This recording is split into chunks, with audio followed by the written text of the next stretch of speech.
दिल्लीत आला खूप चर्चा सुरू झाली आहे. मी दिल्लीत असलो तरी चर्चा होतात, मुंबईत असलो तरी चर्चा होतात. मला असं वाटतं की अनेक रिकामटेकडे लोक आहेत, त्यांना माझ्याबद्दल चर्चा करायला आवडतात, त्यामुळे त्यांना आनंद घेऊ द्या. रोहित पवारांनी पण तशीच चर्चा केली. ते म्हणतात की तुम्ही दिल्लीत गेलात तर अजितदादांच्या अनुषंगाने बोलला असाल आणि आता तुम्हाला वरतीच जायचंय केंद्रात, असं त्यांचं.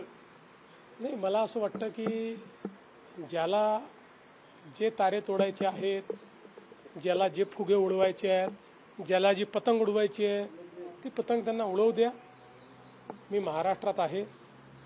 महाराष्ट्राच्या जनतेने आणि माझे नेते नरेंद्र मोदीजी यांनी महाराष्ट्राची जबाबदारी माझ्याकडे दिलेली आहे. मी प्रामाणिकपणे महाराष्ट्राच्या जनतेची सेवा करतो आणि ती करत राहणार आहे. भाजपच्या राष्ट्रीय अध्यक्षांची टीम जाहीर झालेली आहे. या टीममध्ये महाराष्ट्रातनं भारतीताई पवारांना संधी दिलेली आहे उपाध्यक्ष म्हणून.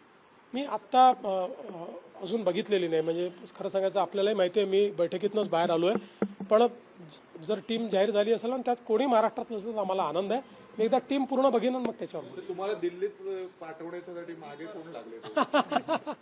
अनेक लोकांना असं वाटतं की मी दिल्लीत गेलं पाहिजे, पण त्या सगळ्यांना मी सांगतो की मी मुंबईतच आहे.